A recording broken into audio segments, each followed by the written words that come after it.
ሐጃ በማውጣታችን አላህ የኛን ሐጃ በምን መልኩ እንደሚያወጣልን አናውቅም። ገብቶሃል? ይሄ የሰደቃ ፈድል የሰደቃ ትሩፋት አንድ ትልቅ ባለሀብት አላህ ይጠብቃቸው ሰሞኑን አንድ ትልቅ ኸይር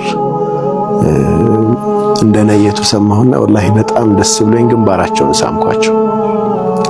ኸይር የሚሰራን ሰው ለአላህ መንገድ አስተዋጽኦ የሚያደርግን ሰው ከልብ መውደድ ያስፈልጋል ሐቂቃ።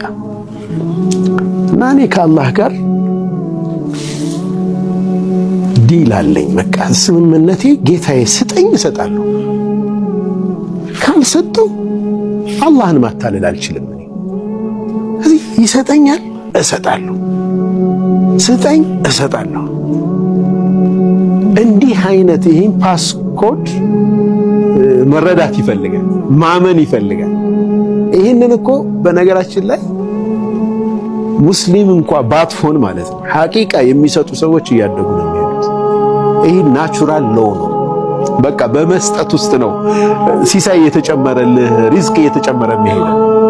አንተ ደግሞ ንያህን አስተካክለ ከአላህ አጅር እንደምታገኝበት ደግሞ በዛ ዱንያ ብቻ አይደለም እዚሁ ዱንያ እንዲጨምር ብቻ አይደለም አንተ የምትሰጠው።